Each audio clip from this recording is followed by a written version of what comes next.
was shocked, impressed, and dismayed at the level of attendance. Don't you guys have jobs to look for? If you are an auditor, you are not allowed to be here. We don't have spare seats, really. Also, if this persists and we have people who are paying customers sitting in the aisles, we will force you to do a buddy system where you will have to check in at the door with a buddy on the theory that auditors won't be able to find buddies. But if that happens, you have to rat the auditors out. There's no other way we're going to control this crowd unless we really call the roll, which will be extending the class really for another hour and a half every night. So you have to use moral suasion against the auditors. Is that clear? We're not allowed signatures. There's actually not complaints from the paying customers. And the aim, as you know, is to serve. Okay, I want to talk a little bit about MAGA and what's important and what's not, and the theory that your head is spinning slightly.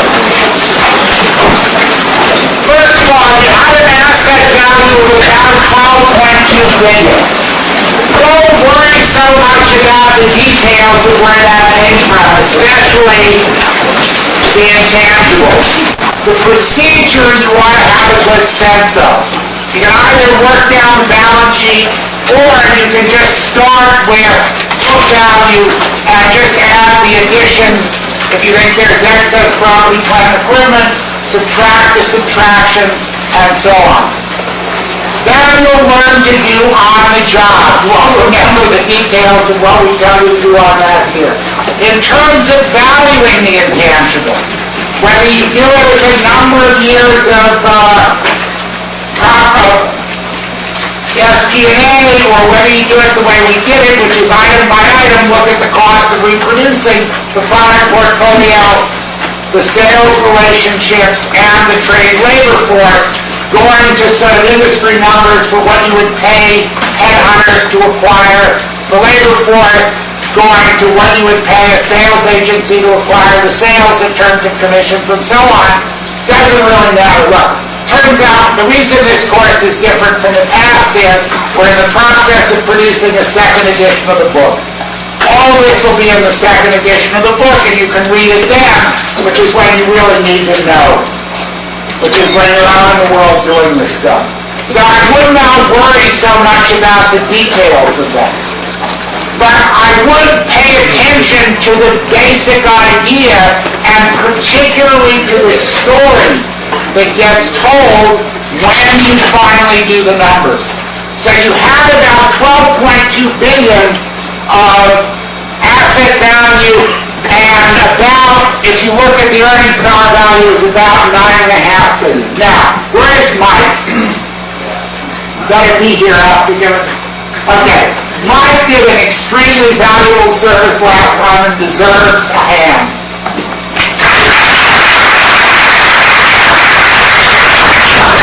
I want to show you how easy it is to do Mike's impairment. What Mike is worried about is, what about those plants, those relationships that are related to the U.S. auto industry that may or may not be gone?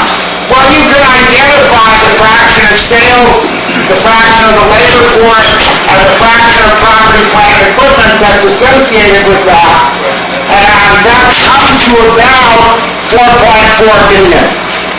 And also the product expenditures for these focused products. The working capital is probably going to be recoverable. You're certainly going to earn a return on that as the industry does. So that's about $4.4 billion. What fraction of that realistically, and Mike, don't go nuts here on me, I need you as a stooge here, do you think realistically is going to be impaired? Looks like 50%. You learned obedience. The U.S. auto industry isn't going to go away that quickly. If you want to see what it's like, the British auto industry died. The French auto industry has been dying for years. God knows what's keeping the Italian auto industry alive. You have a lot of data that you can look at to sort of tie this down and get away from the fears that say, this is going to be such a catastrophe, I'm going to put zero on this. So it's about half of that, and this is about half the capital, because the other half of the capital is in Europe for companies like Daimler and so on. The life memorial impairment is about $2.2 billion. The asset value starting out at 12.2, you're left with about $10 billion at an earnings power value of 9.5 billion. That means the 4% return that we use is about as pessimistic as Mike's view of what the assets are likely to do in the future. So if you want to take a view of like Mike's, basically you're saying this is worth about $9.5 to $10 billion. If you divide by the 112 million shares to 113 million shares, that's about $90 a share versus $20 a share price, which is a massive margin of safety. Then, it's not so massive now, but again, you always want to compare the margin of safety to what's available in alternative investments. There are meant to be, I think, a lot of uncertainty. Mike did a very good job of identifying one of the central uncertainties here. So once you've got the basic structure out, now, what story does that tell? Are there wasted assets here? Is the Stronach family in all its glory comparable to the clowns at Hudson General? And I think you'll see the answer is almost immediately no. That earnings power value is very close to the asset value. It's not a difference like you see at Hudson General, where the asset value is $130 million and the earnings power value is $40. Discrepancies like 12 to 9 or 10 to 9.5 are not really significant discrepancies within the limited degree to which you can calculate this. So you have a reasonably well-managed company here. The second question that came up is, does it look like there's a franchise here so we have to worry about the value of the growth? Again, if the asset value and the earnings power value are about the same, what does that say about the existence of a franchise? They're just earning the cost of reproducing their assets. It doesn't look like there are big barriers to entry. If you go, how many of you brought your books?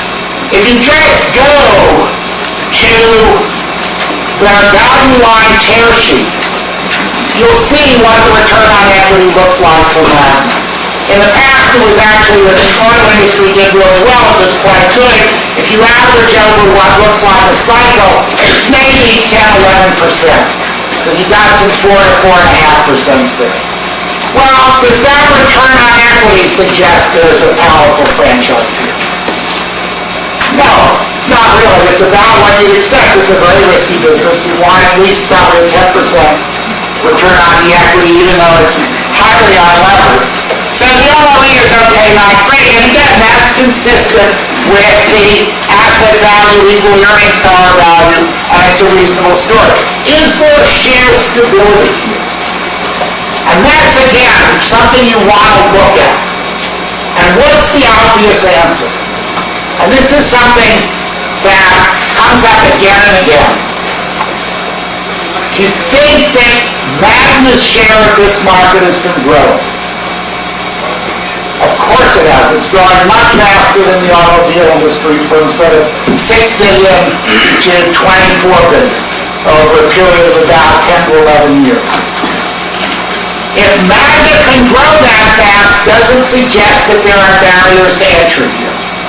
No, it got in Europe, it got into other suppliers in the United States. If Magna can enter, it almost suggests that there are no barriers to other people too. That's why, in a sense, it's never a good sign if in an industry like this, you see one company growing particularly rapidly. Because the narrative gets to be that, you see they're slaughtering everybody else. If they can slaughter everybody else, it means there are no barriers to entry and nobody else has competitive advantages, and they're unlikely to have competitive advantages. So if the other people were not protected by customer captivity and scale, it's unlikely Magna's going to be protected by competitive advantages and scale. Is that clear? But then you do want to look directly at customer captivity. And who are the customers here? They're the big auto companies. Okay?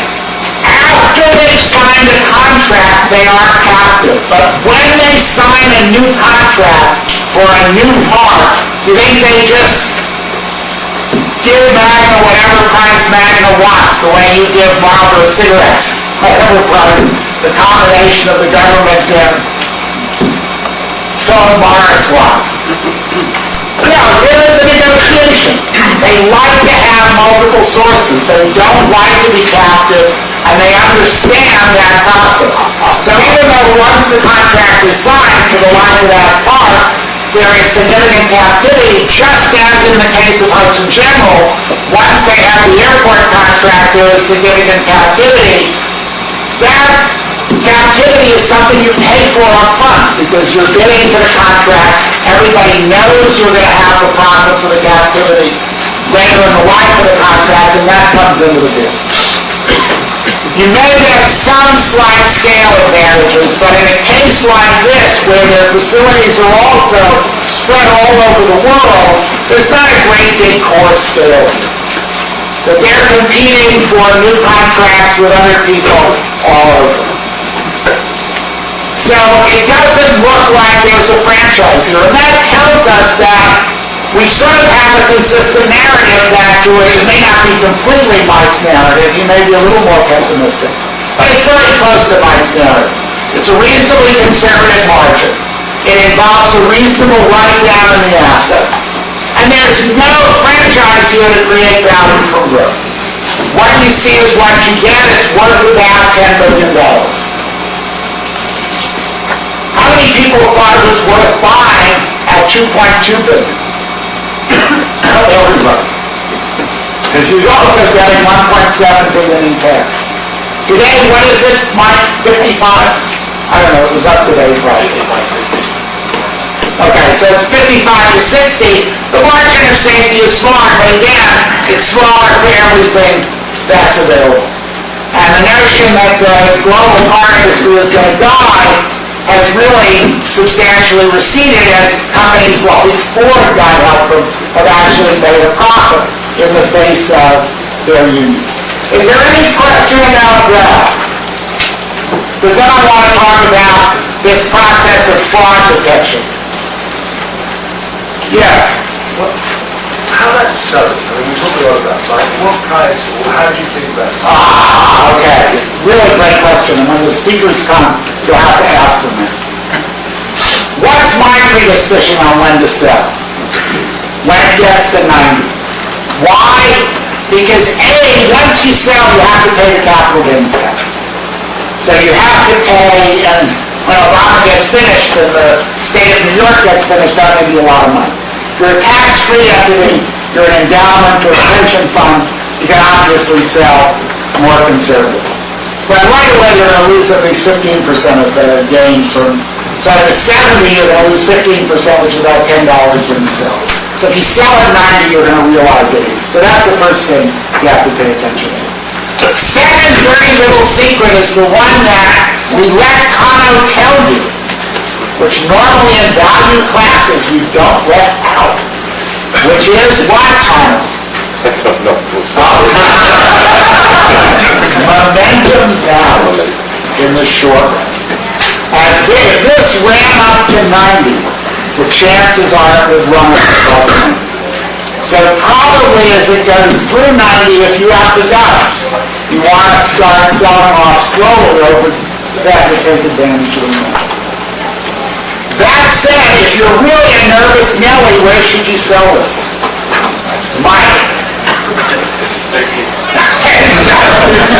Okay, so now you know who you want to manage your money. If you want something that's really careful, there's the man. And if you want to play the game, I'm here.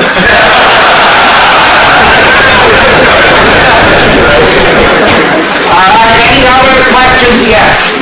What do you make of the argument that if you want somebody else to see some runway buying at a discount to 90, less? There's a market price up there. If you own 10, 12% of the company, you have to worry about that. Because you'd be, take you months to undo the position, you'd be a large share of daily volume, you want to have a liquid market, you don't want a market that's sort of turning. But if you're a small fraction of the company, you're like less than 10% of daily volume, you're not going to have any trouble. But if you see it as being a fundamentally $90 stock, you'd have to bet that somebody's going to see Do it. you think people never pay $110 for $90 stocks? Yeah, I'm sure they do. But it's, Especially if they've quadrupled in the last year.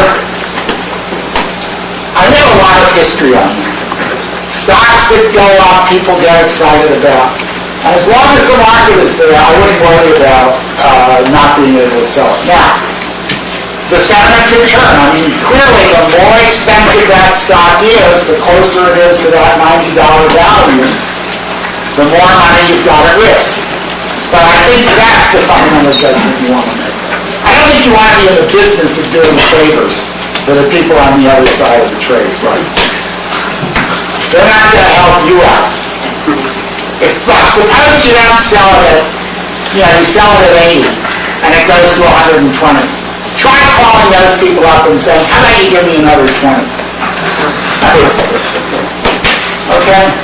I would just figure out how much risk you want to take, how much of a margin of safety you want to take, and unless you're a big fraction of the company, I would just live with that. Are there any subset of questions about this? All right, so the last thing I want to go through, because I think it's worth doing, is this process of fraud detection. I don't want to talk about it with the complexity of the magna numbers up there. I just want to give you an example, because I think that's what you'll remember is the simple version. So what's the number that's the bottom line of what a business produces? It's the profit. And if the accountants have done their job well, that profit ought to be what they can give you in cash at the end of the year without impairing the position of the company. That is, while putting it back in the position it was at the beginning of the year. So you want to start with the profit, but you want to ask the question, is that reported profit an honest profit? So you've got to start asking the question, where did it go? Strictly speaking, if this was an outright business, it should all have gone into your pocket. That they should distribute all of it, because it should be the distributable earnings. So start with what they pay out. So say they report a profit over 10 years, because year by year they can do a lot of manipulation. So you add up all the profits from, or 5 or 10 years from, say, 1999 for 2000 to 2009, or from 2005 to 2009, which is 5 years. Suppose that comes to 1.5 billion. First thing you want to do is ask, how much of that did they distribute in dividends and net buybacks? It's really hard to fake that. If they say, we paid this dividend, and you're a stockholder and the check got lost in the mail, and you call your friend, and he says, oh, I didn't get a check either, those guys are going to get caught. They're not going to last as long as Bernie Madoff. And Bernie Madoff, got asked for money, he delivered it. Okay?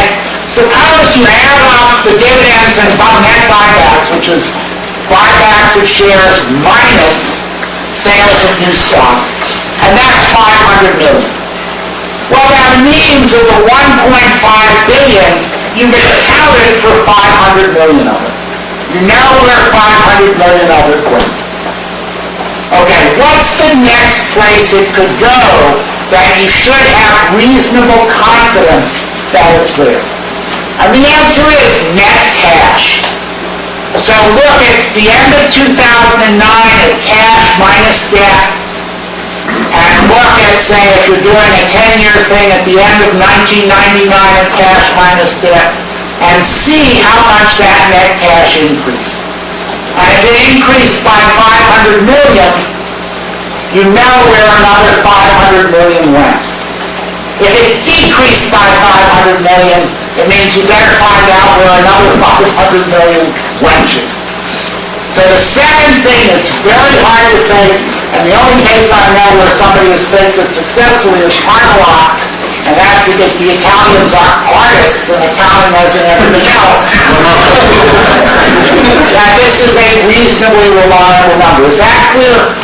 So suppose that's gone up, the net cash has gone up by the reduced debt or the accumulated debt by 500 million. How much of that punitive profit over 10 years do you still have to account for? Only 500 million. That went into the business someplace. You could presumably trace through the balance sheets and try and find out where it went. It turns out that's not always so easy to do. But you can ask a different question. Given that they put an extra 500 million into the business, did the business grow to an extent that suggests that that 500 billion actually went into an identifiable expansion? Now, you could look at reported earnings, but remember, reported earnings can be an unreliable number, especially for 1 year. So if you take reported earnings in 2005 and reported earnings in 2009, you get a very distorted number. But sales are harder to fake. You can run your receivables and do those manipulations, but if you've got a significant growth in sales, then that's hard to fake over a long period of time. So suppose in this case, you look at the growth in sales, and it was about $5 billion over the period where 500 million net went into the business. Does that suggest almost immediately that the 500 million is being put to good use? Yes. Businesses that operate 10 cents on the dollar of capital investment are typically really well-run businesses. Now, you might want to compare with other people in the industry to see. I mean, if the industry is at 4 cents on the dollar and these guys are at 10 cents on the dollar, it's not a good sign. But generally, 10 cents is a pretty low number. Suppose actually sales had increased by only 250 million. Putting 500 million into a business to get 250 million in sales, unless it's a utility or something else hugely capital intensive, suggests that you're not doing a very good job. So the last thing you want to do is take that amount that's been invested in the business and just divide by the increase in sales. If you did this for WorldCom, they reported $1 billion in net income. They distributed no dividends. Net cash went down by 14 billion. So they punitively put 24 billion into the business, and sales went up, not counting acquisitions, after acquisitions over the 3 years, by about 4 billion. And in the last year, sales actually went down. So there you're supposedly, in this brilliant new age company, which is all vapor and telecom, putting 24 billion into the business for a $4 billion increase in sales. Lots of luck if you invest in that company. You have to know their crooks to know that whatever they're doing, there's a lot of value being destroyed there. That is, there's a lot of money being pumped into this business for no visible result. So are there any questions about this?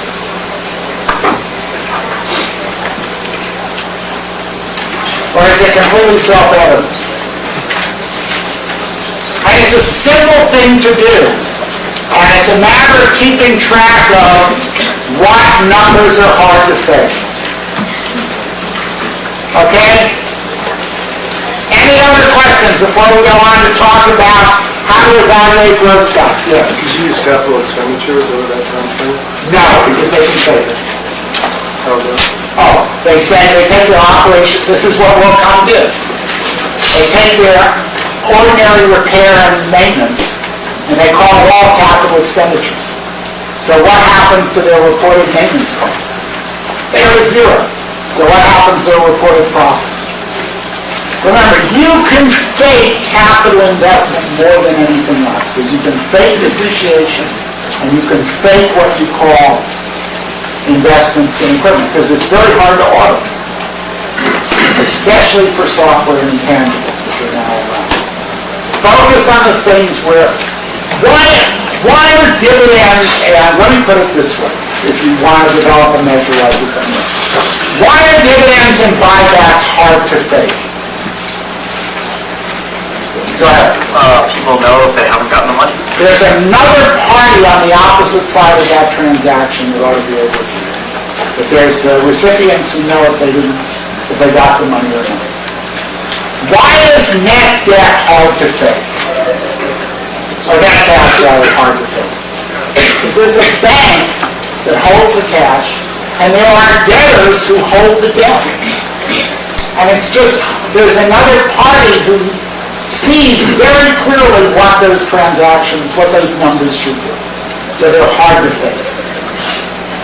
Why are sales hard to fake in the long run? Again, because the customer is supposedly buying these. There's another party to the transaction. When you're spending internally on investment, is there another party to that transaction?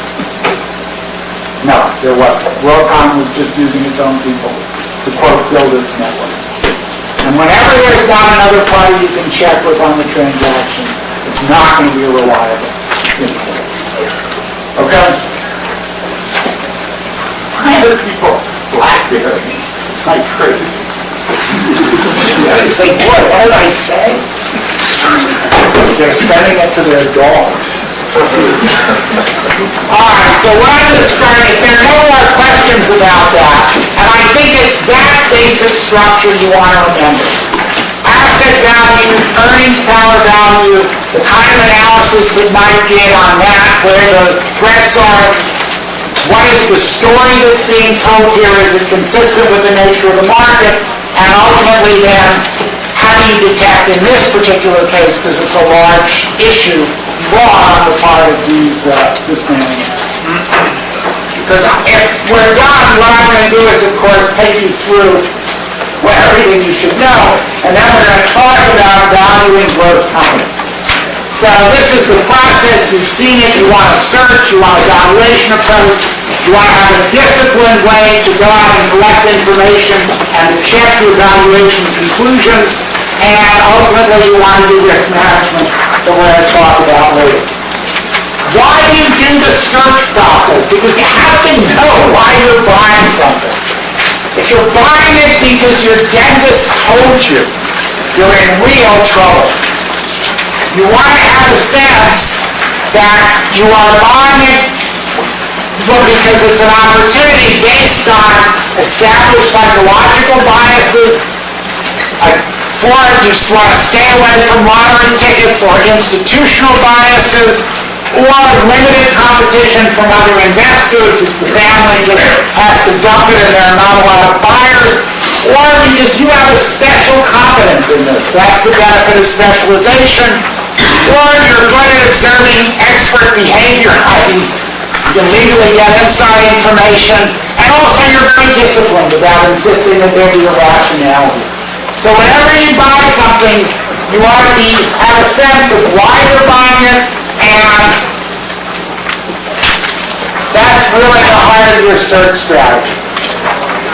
You obviously want to know what you're buying. The problem with a DCF calculation is it's not good at telling you what it is that you're getting for your money. You're just getting a lot of projected cash flows, and they can be almost anything. You have to know where does the value reside, and how do you measure it. If there's one focus of this course in the valuation part, it's measuring things reliably from as many mutually supporting perspectives as you can find. And again, a DCF approach doesn't do that. What information you bring to bear? If you can make a good conjecture about the future of the auto industry, because you've looked at Italy, you've looked at the UK, you've looked at France, you want to know, is it easy to bring that information to bear in the context of this framework? And there's both qualitative and quantitative measures, and also how reliable ultimately are these measures of valuation.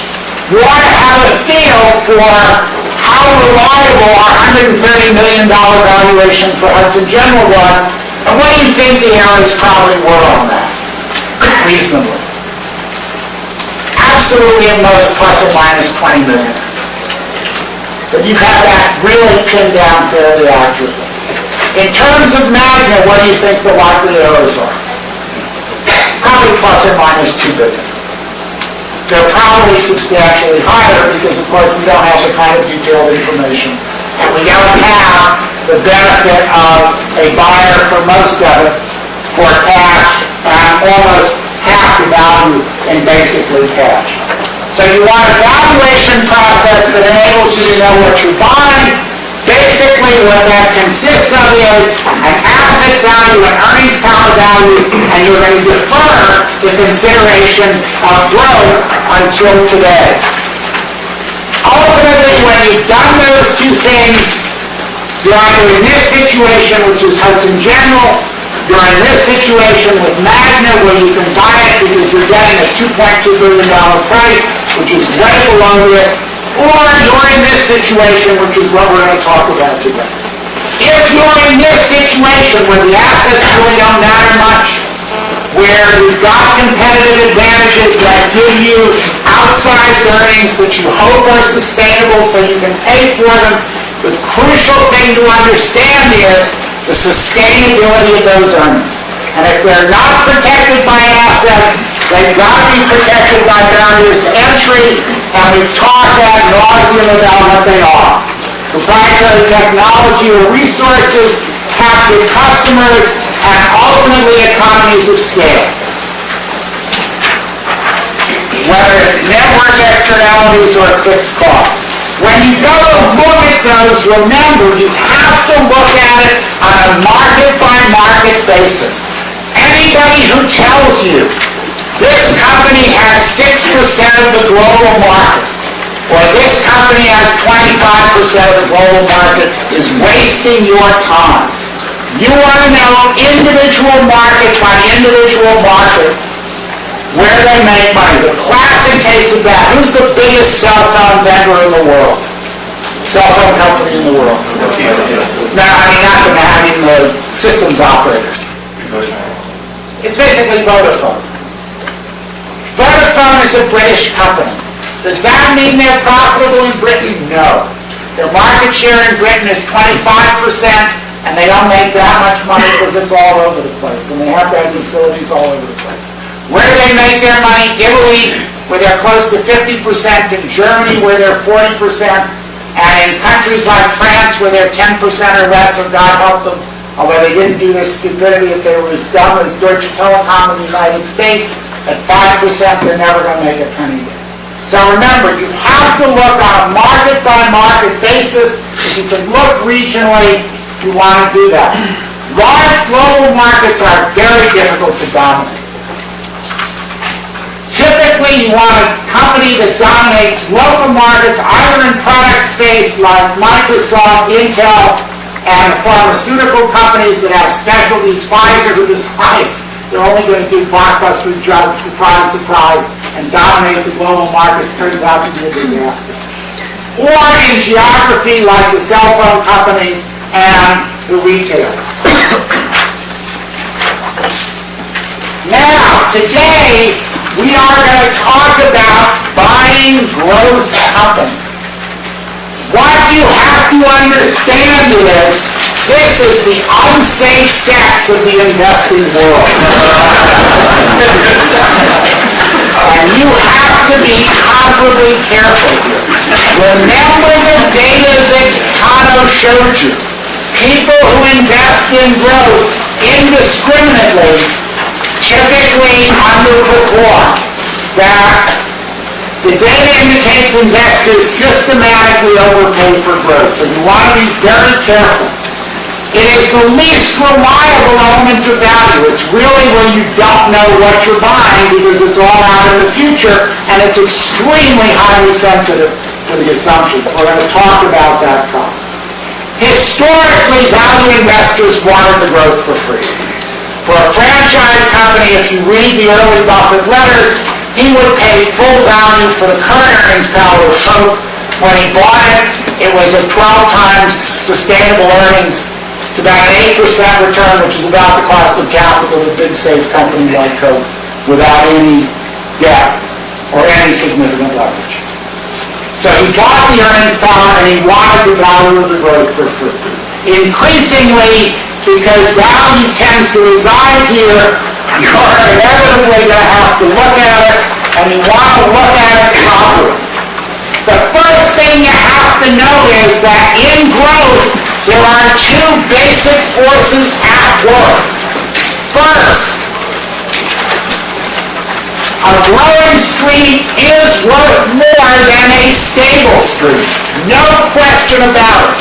If I have a stream that's $1 this year, $1 next year, $1 the year afterwards, I'm not going to be as rich as somebody who has $1, $1.06 next year, $1.12.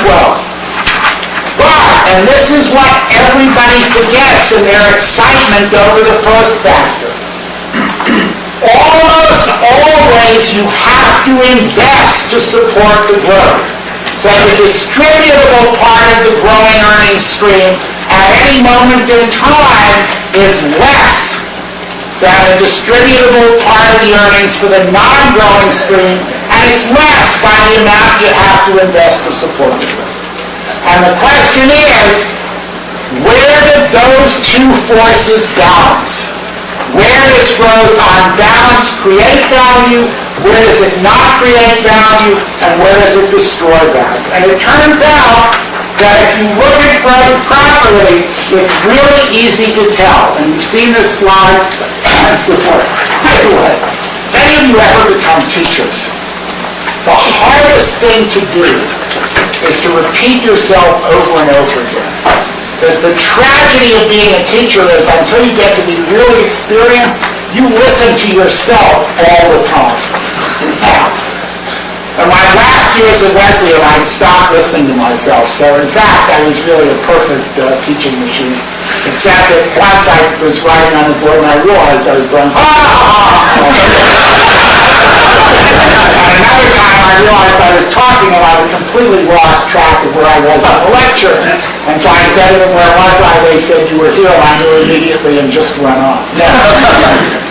Even the best students only listen about 40% of the time. So that there's real value to repetition, and you've got to just power through it. So you have seen this chart before, but it bears repeating. The way to think about the value of growth is not to focus on the growth rate. Focus on the investment required to support the growth. So suppose we're going to invest $100 million to support the growth. We have to pay the people. This is force 2 of what I showed you, the negative factor. Whatever the cost of capital is, say 10% for the use of that $100 million. So we have to pay $10 million, and if the growth is there always, the $100 million will be there always, and we have to pay it every year. Suppose we invest that $100 million at a competitive disadvantage. We're certainly going to make less than 10%. We may make nothing at all. Say we make 5%. So we earn every year on that $100 million because there has been a growth in sales, $5 million a year, but we have to pay $10 million for the people who supply the funds. So what am I left with? I'm left with a net loss of $5 million a year from that growth in sales. Doesn't show up on the income statement because typically the $10 million is retained earnings, but really, I have destroyed about $5 million a year in value, and if I discounted at 10%, I've destroyed $50 million. If you invest at a competitive disadvantage, either because you're stone cold stupid, you've got an incompetent management, or because somebody else has a competitive advantage in that market and you didn't have the discipline to stay out, that growth will destroy value. Now, most of the time, acquisitions destroy value. Why? Because buying other companies is a business any fool with a checkbook can get into. Anybody can invest in stocks. What do acquiring companies do? They have a two-pronged investment strategy. Prong one is they don't diversify, they buy whole companies. Prong two is, because prong one is so brilliant, they're not going to pay market price, they're going to pay 20 to 50% above market price. How many of you want to invest with those people? It's a classic way to invest at a competitive disadvantage. And it almost always destroys value unless you bring something to the table. Well, suppose I go into a new market, Chinese retail. There are a lot of people entering the Chinese retail market. Yes, there are. Are there any significant barriers to entry at the moment? No, there are not. It's like the New York retail market. It is very dense. There are a lot of people in there. What's going to limit the expansion of stores and the tendency of that increase in offerings to split the market more narrowly, to raise the fixed cost like Tyler showed you, and to eliminate the profitability of the store? Presumably entry is only going to stop when people can no longer earn their cost of capital. So if you invest in that $100 million in a market that is subject to competition, you're going to make 10%. You're going to pay 10% to the people who provided the $100 million. You make $10 million. You pay $10 million. The value creation is zero. Investing in a market that's competitive, where there are no barriers to entry, and you have no competitive advantage, is not a way to create value. The negative effect of the required investment just outweighs the positive effect of the growing earnings. It's only where you can earn 20% on that investment and pay 10 that growth creates value. For that to be sustainably true, you have to have a competitive advantage in the market into which you are growing. Is that clear? Even if you are in a competitive market like China and demand grows, so temporarily your return goes from 10 to 12%, what happens next? Everybody says, wow, I can make 12% in China. They open stores and they drive the return right back down to 10%. So it's only in that last case that growth creates value. Growth at a competitive disadvantage destroys value. And the way that happens is somebody like AT&T in 1982 looks at IBM's market and says, God, they're making so much money. I wish in that market, I'm going to get into that market. The reason they're making so much money in that market is because you and people like you can't get into that market. And it's a real Groucho Marx problem. They lost $200 billion over the course of their career trying to get into that market and failing. And you will notice the original AT&T is no longer with us. They got eaten by one of their children, which is Bell's out. And the same will happen to you. What about a level playing field? When Walmart first went into New England until they got scale does not create or destroy value. It's only franchise growth that creates value. In terms of what you see when you get to your earnings power and asset value, it's here that growth creates value. Now, also in general, unless the growth is high, I don't want to talk about this a lot because the formula is in the book, and the detail of the formula is not something you want to pay attention to so much as the message here. What's across the top is the return on invested capital divided by the cost of capital. So if your cost of capital is 10, the first column is if you earn 10% on your investments. The second column is if you earn 15. The third column is 20, 25, and 30. Down the side is the ratio between the growth rate and the cost of capital. So again, if the cost of capital is 10, the 0.25 means that that market is growing at 2.5%. If it's 0.5, it means the market is growing at 5% and then 7.5. The thing to notice is the real value creation is all down here. Around here and across low growth rates, there's not big value creation. You'll only start to pay high multiples with high growth rates and very powerful franchises. So the first thing you want to keep in mind is it takes a lot of growth to justify an outrageously high multiple. So growth is both often not valuable, and even where it is valuable, it is usually less valuable quantitatively than people think it is. Then the question is, if I'm going to go ahead anyway, and I want to value growth companies, how can I do it?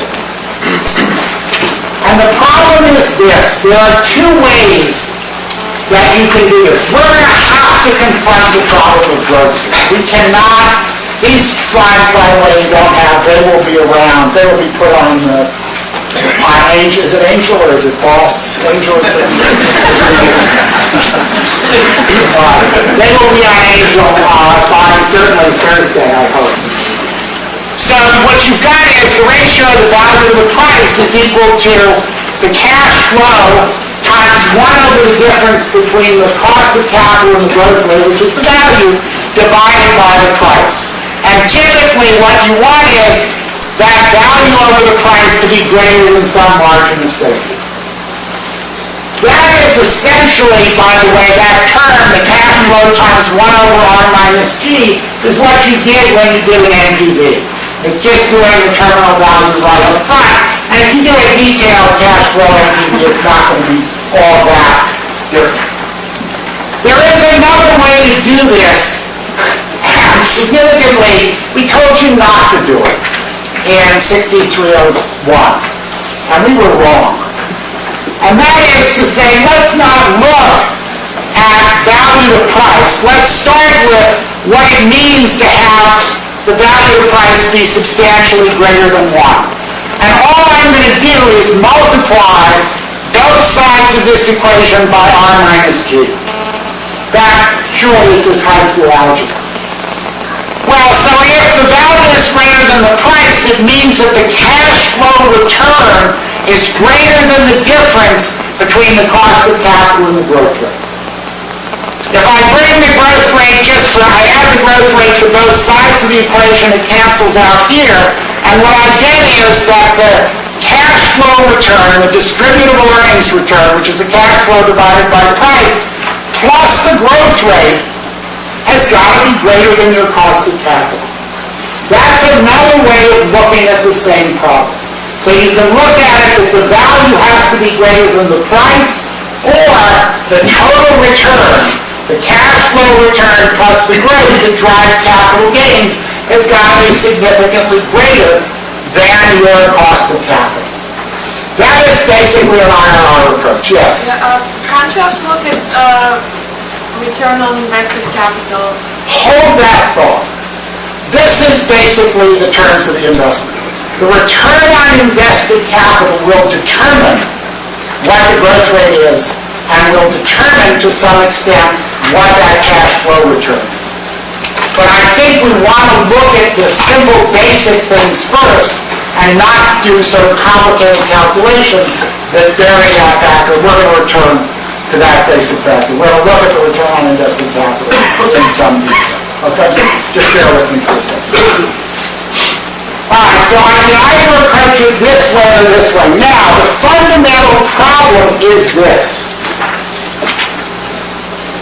When you relate growth rates and costs of capital to value, the curve is a hyperbola like that. If you're down at the bottom here, where there's no growth and a reasonably high cost of capital, making a mistake in R doesn't make a big mistake in valuation. If you're down here, small mistakes in your estimate of the growth rate and the cost of capital lead to large mistakes in value. If you want to just see an example of some numbers,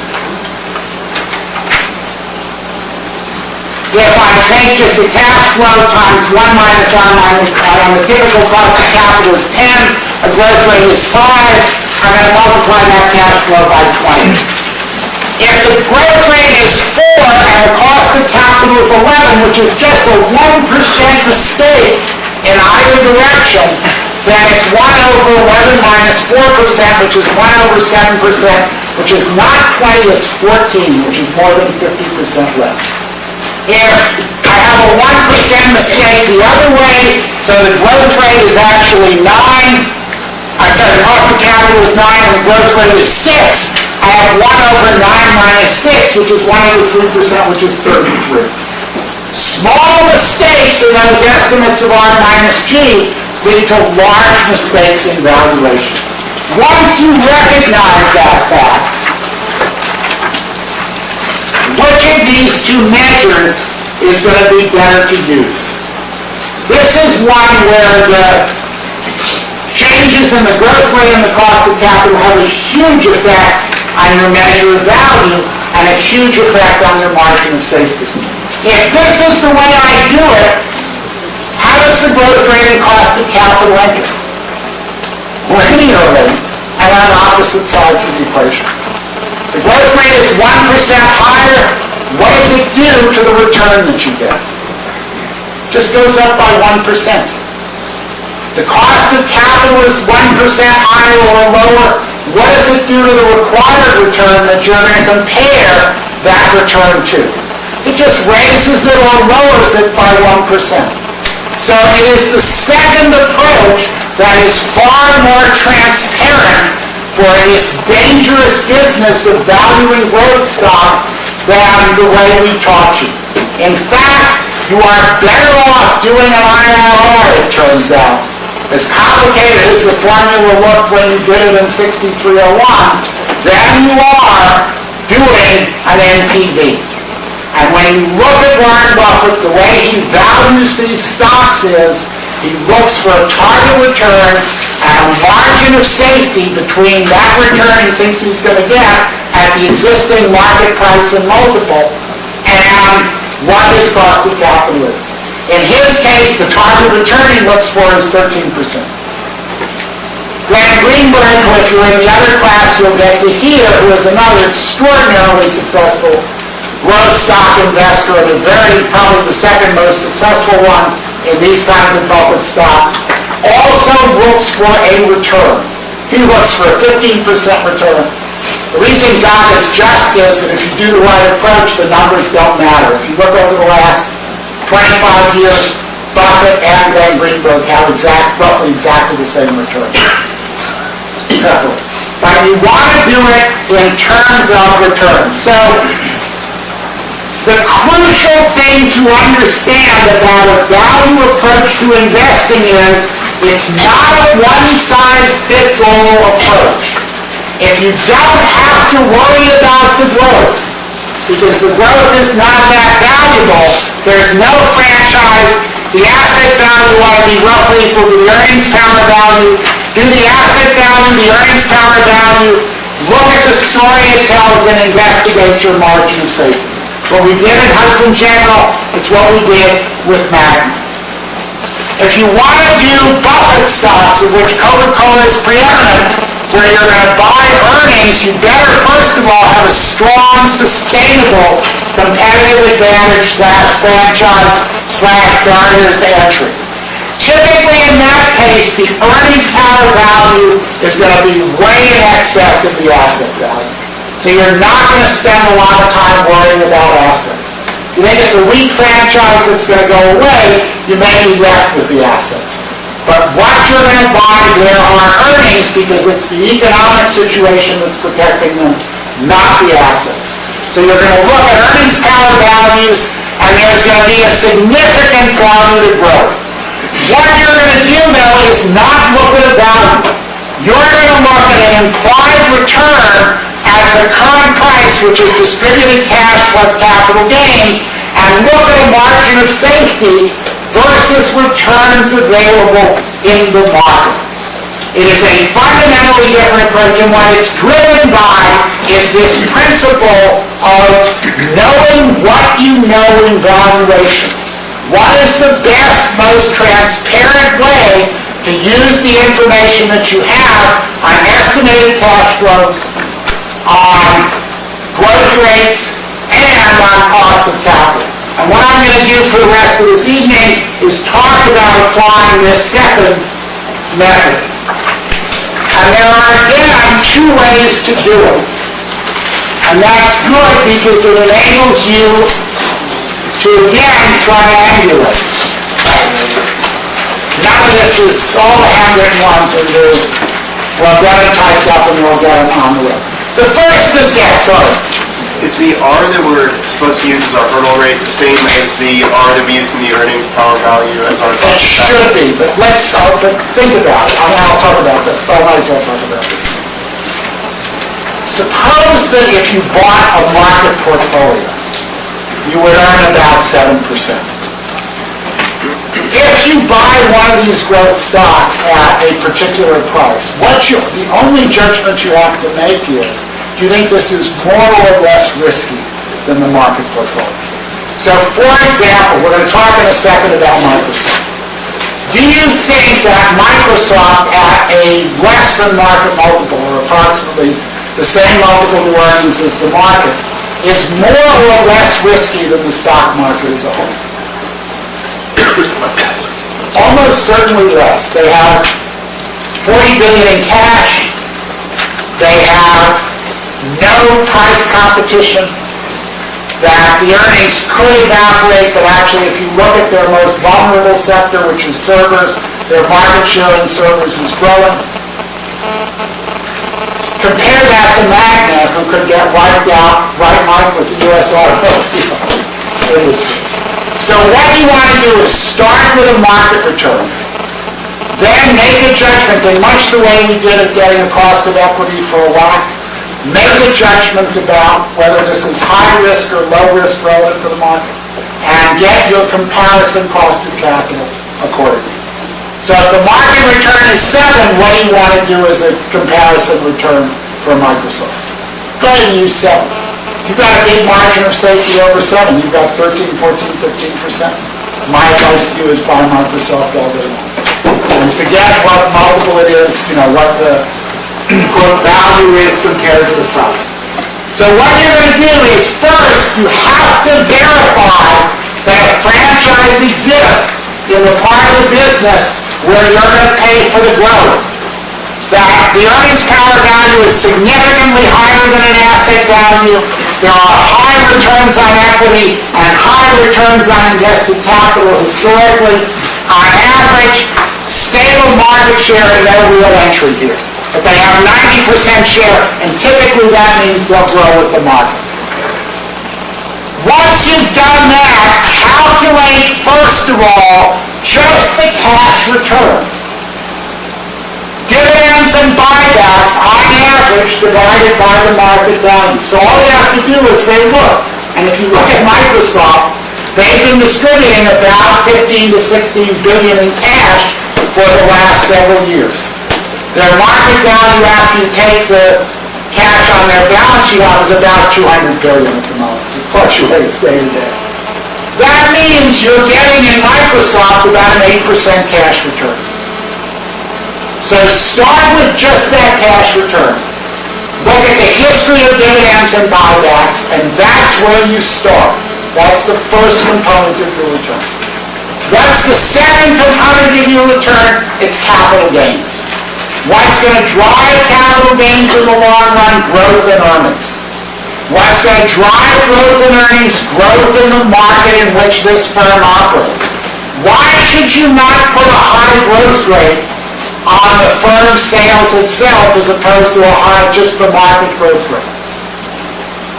Because if there are barriers to entry, what should be true of market shares? They should be stable. So the fact that you're tempted to put a high growth rate on Magna almost tells you that it is not a firm with significant competitive advantages. So look at the market in which they are and see how fast that market is going to grow, and presumably they're retaining enough earnings to grow with that market. And it's going to be GDP plus, if it's growing faster than world GDP, or it's going to be GDP minus. So you're going to get those capital gains plus the earnings. Now, I took a low ball on the dividends and buybacks, but say it was for, say the future growth rate is sort of the growth rate of the physical computer market plus the growth rate of nominal GDP, plus they actually get 1% because their earnings grow because they have operating leverage. So you have 8% growth. You can compare that to historical and recent growth rates in earnings and in sales. You got a 4% cash return. The total return is what that you get from owning Microsoft? About 12%. If the market return, you want to compare that to, well, the dividend return on the S&P at the moment is about 2.5%. That profits should grow with GDP. The value of the market should grow with profits. That's 4.5% probably. You have a market return of 2.5 in dividends plus 4.5 is still. Right away, without any of these difficulties of these small changes in the growth rate and the cost of capital affecting things, you have a significant margin of safety, it looks like here, that should cover the risk of the franchise disappearance. So that is method one. The problem is, what doesn't it address? Well, of the profits that they make, some of this growth is being driven and could be accelerated by an effective allocation of capital. So you want to take a look in detail at what they're doing inside the firm with your money and see the implications of that for the return. Here is actually the Microsoft return.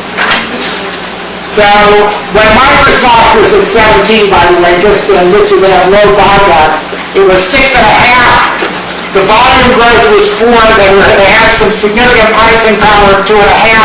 The operating leverage, if you looked historically, was about 1.5. Then you had about 8% growth. It's a 14% return in those days. The dividend return on the S&P was about 3.5. 4.5 growth is 8. So you have 14.5 versus 8% when Microsoft was at 17. In fact, it's actually a little more than that. It was about a 15 to 18% return if you really look at it here. And we're going to do that in a second. That kind of return you should be happy to get all day long.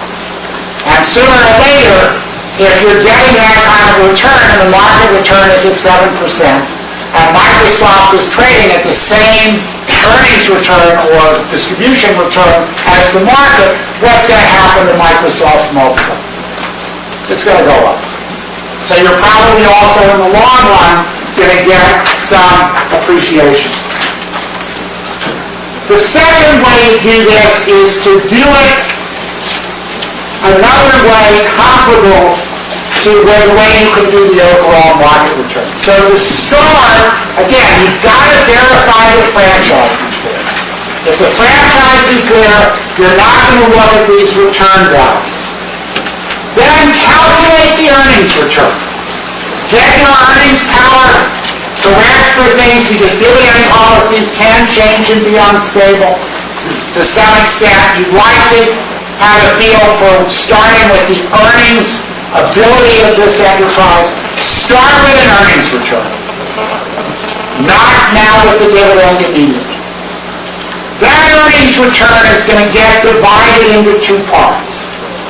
First, they're going to give some of it to you in cash. And sometimes companies like American Express have stated policies. American Express expects to distribute about 65%, or almost 2/3 of their earnings in cash. So if you are earning a 10% return on the price of the stock, and again, the earnings power ought to be a good number, the price ought to be a good number, that 10% ought to be a reasonably reliable number, they're going to distribute 6.5, and they're going to reinvest 3.5. What is the 3.5 that they're going to reinvest worth? That's the crucial thing. And this is where The return on capital matters a lot. And it's the return on capital where they are putting that money. If their cost of capital is 10 and they earn 10, how much value are they creating for each dollar they reinvest? $1. They don't destroy value, so for that 3.5% they reinvest, it's worth 3.5%. If they are reinvesting at 20% and the return is 10, the cost of capital is 10, every dollar they reinvest, that return is worth $2. That means with 3.5% reinvested as they expand to new geographies or new markets, it's going to be worth 7%. So you want to look at the value of the earnings in terms of what you get directly and the value created through reinvestment. Lastly, and that, by the way, the value you get through reinvestment will show up as part of the growth. What we're really doing here is we're decomposing the growth into a growth attributable to new capital allocation and new initiatives, and a growth that's attributable to just organic growth in either pricing or same-store sales or existing product line sales that typically requires almost no investment. So we're going to start with the cash return, we're going to add the value created by reinvestment, and lastly, we're going to look at organic growth. What's going to drive organic growth? GDP growth. We're going to start with GDP growth. Now, in most markets like China, it's not worth anything because it just attracts entry. If your franchise grows with GDP, you'll grow with relatively little investment at the GDP rate, and you'll create that much more capital gains. If you grow faster than GDP, and there are probably two reliable indicators of faster growth than GDP. One is rich people's incomes have gone up significantly faster than poor people's incomes. So if you're Walmart and you're serving a working class population, your organic growth, which is same-store sales growth, is going to be less than GDP growth. Surprise, surprise, guess what same-store sales growth has looked like for a long time for Walmart? About 1 to 2% at most. If you're catering to rich people, you're going to grow faster than world GDP, maybe 6 to 7%. The second thing is that incrementally people in the world spend a lot more on services, medical care and so on, than they do on goods. Medical care growth in the United States is about 6 to 7%. It's about 2% faster than overall GDP growth, 1 to 2% faster. So you start with the earnings return, how much ever gets paid out, the return created by retained earnings, and then the organic growth gets added to that. And you can compare that return to the one you calculated just by looking at the dividend return plus extrapolated historical growth. So suppose they don't create any value by reinvestment, that the earnings return is 6.5%, and this is, by the way, the market. The market return is about 16 times sustainable earnings that the S&P is trading at. It's obviously trading more richly compared to recent earnings. So the market return in this case is about 6.5, which is 1 over 1617. The thing you get on top of that is just inflation. Because for real growth, you have to reinvest some of those earnings. Inflation is maybe 1.5%, so you get 6.5 plus 1.5, which is 8. Notice that's a slightly higher estimate than the one we got as dividends plus the growth in GDP. In general, that recently has been the case. But what's a good average measure of what the alternative market return is today? It's about 7.5%. And you're looking for a decent margin of safety of above 7.5. That's the average of the 7 we calculated before and the 7.5 that we calculated here. The hard thing here, but the thing that is so informative about this approach for growth companies is that it focuses you on how effectively are they allocating capital? And that's something Buffett talks about all the time. The first approach doesn't really do that. Here you're going to do a lot of research on allocating capital, and I thought I'd show you just what that research would look like. So I want to show you what the reinvestment returns look like for Home Depot and what you have to do to calculate it. Okay. Home Depot puts its extra money into new stores. That's how Home Depot expands. Same-store sales growth just really requires a little bit of inventory. And that's offset by accounts payable, so there's not a lot of investment for same-store sales growth. Same-store sales growth is your organic growth. You have to know the economics of a new Home Depot store to understand how much value they're creating by store growth. So the first thing you need to know is that in its mature state, a Home Depot store typically sells $34 million a year. In its first year, it sells only about $24 million. In its second year, about $27 million. In its third year, $30. Its fourth year, $32. And it takes 5 years to get up to scale. If you look historically, those numbers were actually given by Home Depot in its glory days. Home Depot's gross margin is about 40%. So on the $24 million in sales, they make about $9.6 million in gross margin the first year, up to $13.6 million when the store is mature. That's also a number that you can actually get from your financials. Overhead per store is about $10.2 million. And that's a number that people pretty much know, which means that the operating income per store, the first year they lose $600 million, the second year they make $600 million, then $1.8 million, then $2.6, then $3.4. If you convert that to after-tax at about a 1/3 tax rate, it's minus $400,000, then plus $400,000, then plus 1.2, plus 1.7, and 2.2. To set up a store takes about $14 million in investment in fixtures and so on, local advertising to start up, and about $1 million in working capital. And as sales grow, of course, the working capital grows. So your investment is $15 million the first year, up to 16.9. If your cost of investment is about 10%, to cover that investment, you have to pay yourself $1.5 million in the first year, 1.55 in the second, 1.59, which is just 10% of what's invested.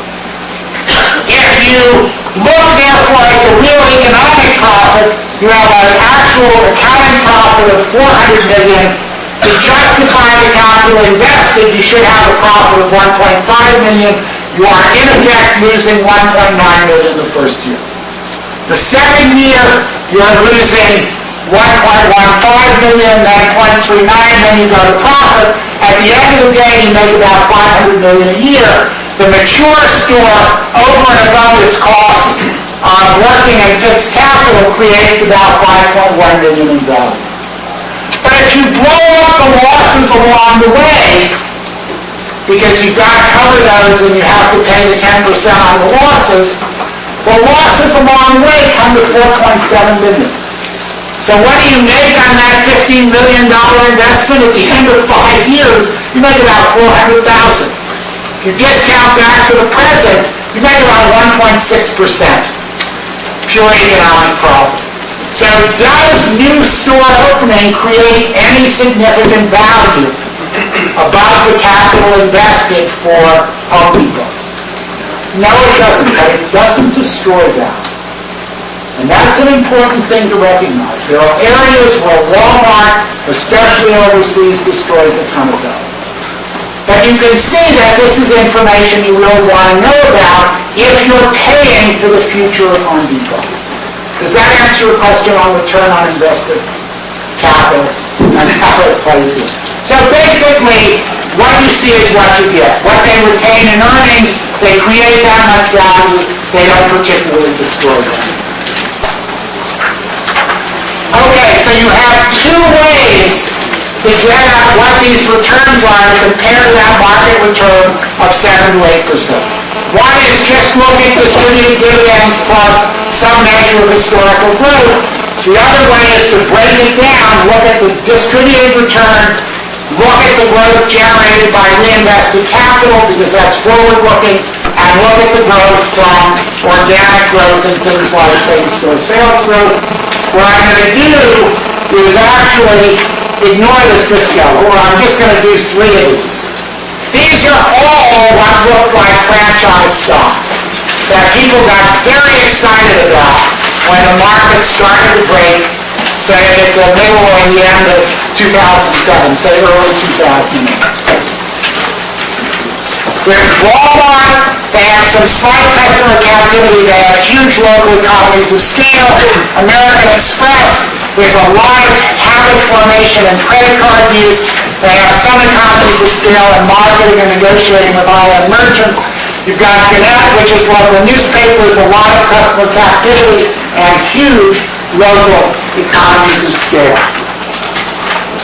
If you look at their ROEs, they tend to be well above their cost of capital, especially if I took out the cash, so that by that standard, they seem to be franchises. Also, they tend to dominate their markets. People are typically not moving in on Gannett newspapers. They have 100% market share locally. Walmart's share locally has been very stable. American Express's share of high-end credit cards has been growing slightly, but not as much as they'd like to pretend. So here's Gannett in December 2007, where a company that had always sold at 20 to 25 times earnings and then got down to 16 to 12 was now selling at 8 times earnings. Why is that a bargain?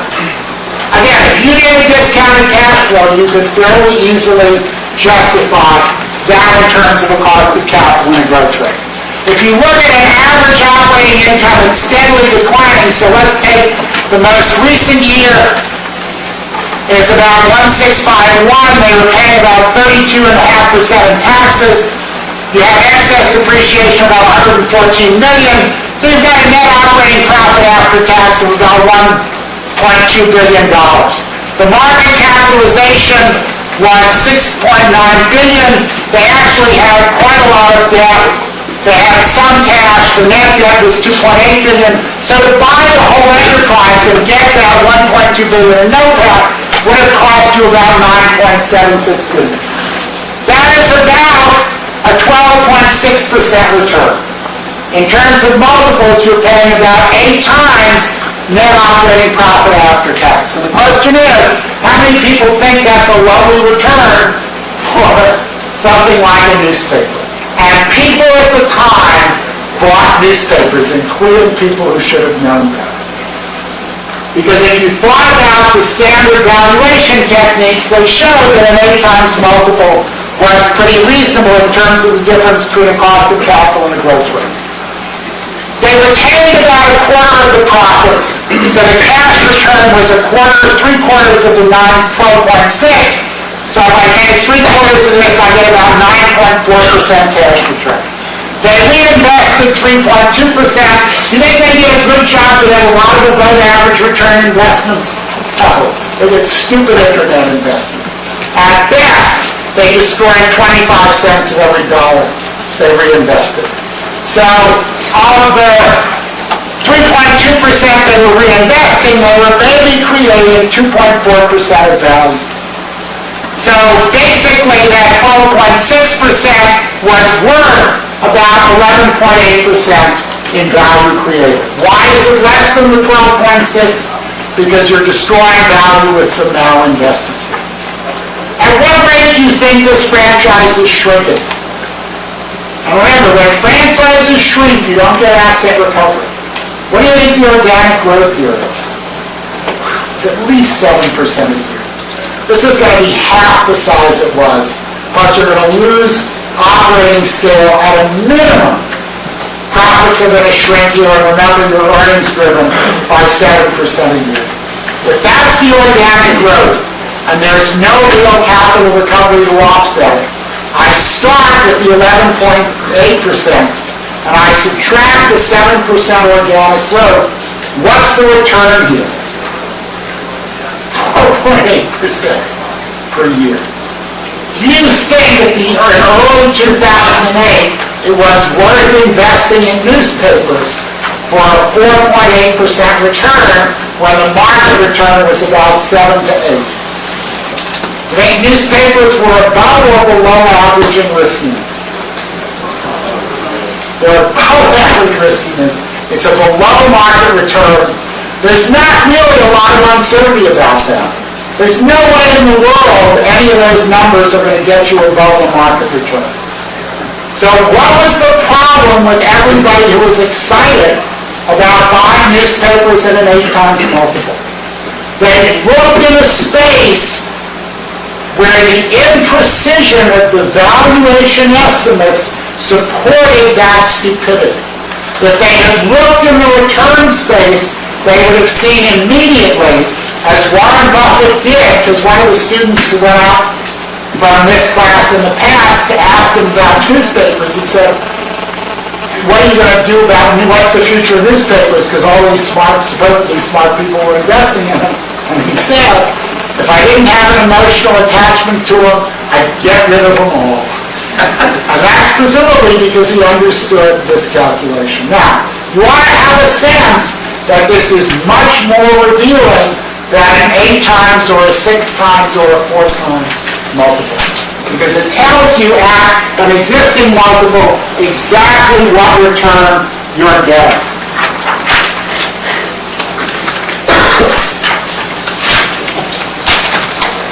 In terms of Walmart, it was trading at about, this was done a while ago, so Tay has it's trading at a no-count return of about 7%. They have a fair amount of debt. They were trading on an earnings multiple of about 6. About 8. No, I'm thinking about it. Earnings multiple of about 16, 17, which was like a 6% return. The net count was a little higher because the debt was cheaper. So you have about a 7% return that you're getting if you bought the whole enterprise after tax. The dividend yield was about 2%. They weren't doing significant buybacks. They were reinvesting 5% therefore in the company. Now, there are 2 kinds of things you want to look at with Walmart. There they were doing 2 separate things with your money. With about a third of it, they were investing overseas. They were doing things like buying Asda in Britain at an inflated price at probably about a 5 to 7% return at best. They were doing things like opening up in Germany and Japan where things were almost a total loss. If their cost of capital was 10, they were probably making at best half that for the third that they were spending overseas. If you did the same analysis on store openings for Walmart, what you got was about a 20% value creation. By the way, the difference between Home Depot and Walmart and why even with cannibalization the new Walmart stores were worth more is that Home Depot did not do any regional infrastructure. Home Depot ran, and has only just started to change, every single store as a one-off store. So they didn't concentrate the way Walmart did on regional economies of scale. And because they had the regional economies of scale, and they've been reasonably careful to open in regions where they already have the infrastructure, the incremental return was about 12% on, or actually I think higher, it was about 15% on those stores. If you took the average 1/3, 2/3, it was about a 12% return on a 10% cost of capital. So of the 5% reinvested, you were getting $1.20 in value for every dollar reinvested. It's worth about 6. The organic growth, GDP looked like it was 4. They're low-income customers. They sell goods rather than services. Their organic growth was likely to be 1%. So even though it was selling at this historically low multiple of 14 times, You have a 1% organic growth, a 2% cash return, a 6% reinvestment return that could easily go down if they decided to get stupid again about international expansion. You have a 9% return. Now, in a 7 to 8% market, is that exciting? No, but is it a bad stock to invest in? It's an above average return. If you bought it at a 15% return, would you sell it before you got to a 9% return? Where's my sell decision guy? You'd probably sell around that point. So you're not going to buy it. It's not exciting, but it's not a disaster like Gannett. And remember, all these things are selling at historically low multiples. And then there's the one that was selling at the time. It had $3.20 of sustainable earnings. It was trading at $16. This was sort of at the end of 2008.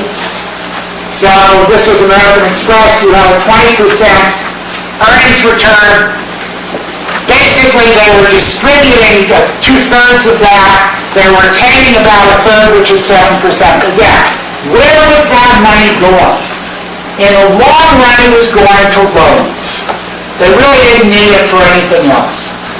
The loans economics you can see from what they do. But basically, they were charging their customers 9.5% above their cost of funds.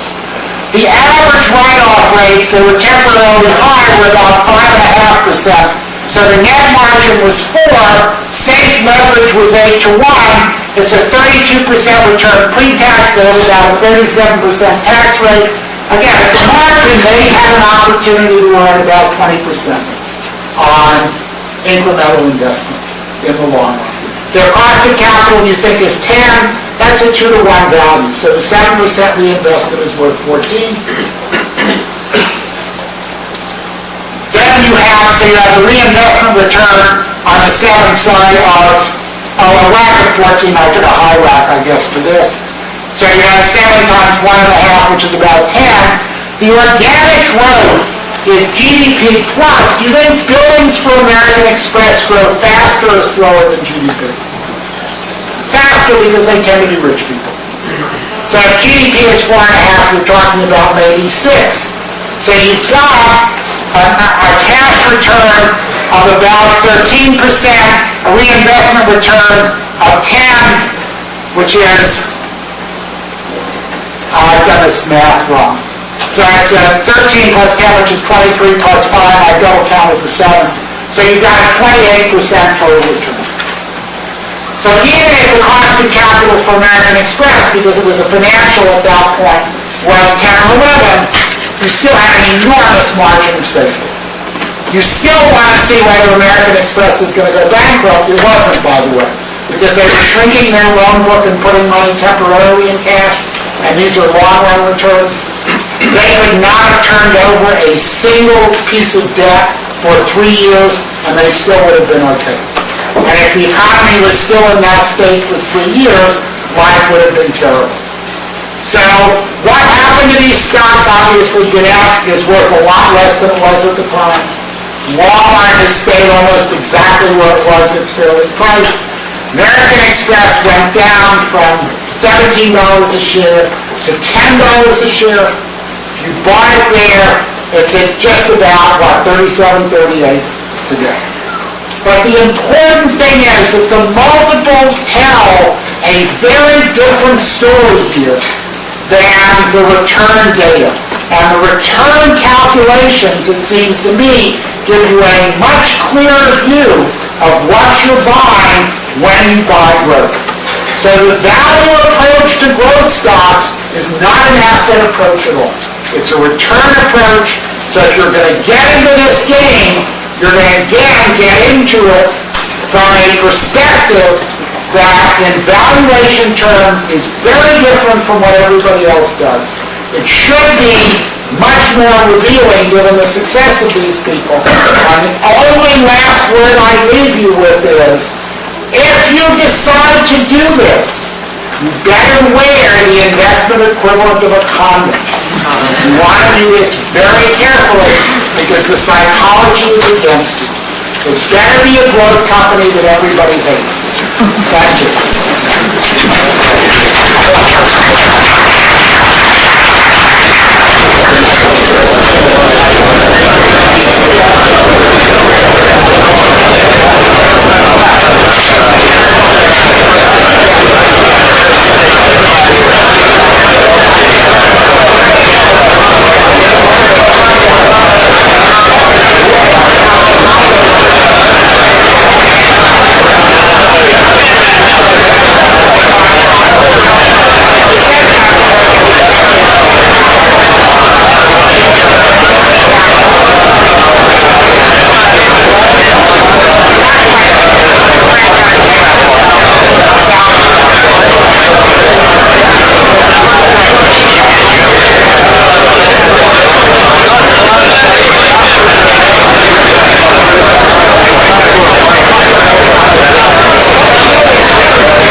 Thank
the guy who runs it. I mean, you're not one of us who's selling it.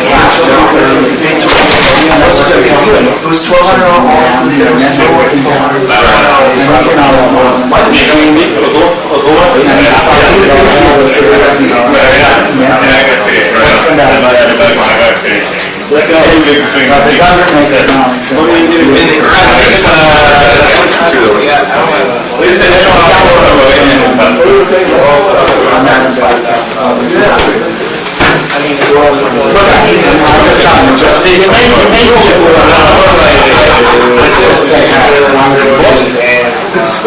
It doesn't make economic sense. So it's a great project. Yes. What do you think, California? Oh, right, yes. Yeah, great class. Came in there. So let's go. Do you have documents? 2 minutes, yes. You know where my office is? Oh, listen, not just. Yeah, I know. So you get a small. Easy to do, which one? Actually, I got it. No, yeah, come on, you can do your... Let me explain. The richer person. Trust me in this case. Well, I can honestly like you. Anyway, all right, good. Please, So you'll show up there. yeah, when you You gotta come up with it. You know, you're gonna come up with it, or, you know, show them what my office, I'll be in there.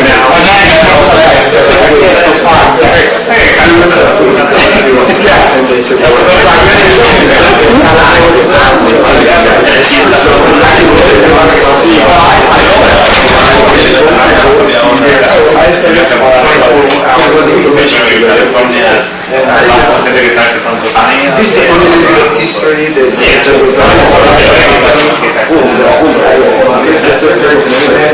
doing the analysis when you're reading the book about the I couldn't do the return of investment because all the information is consolidated.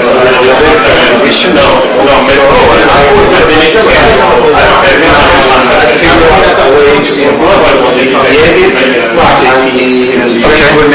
Jeffries, but I think that they need people now.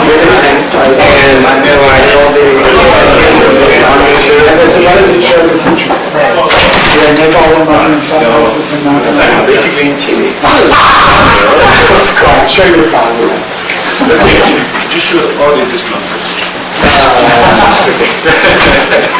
But I want to know if maybe you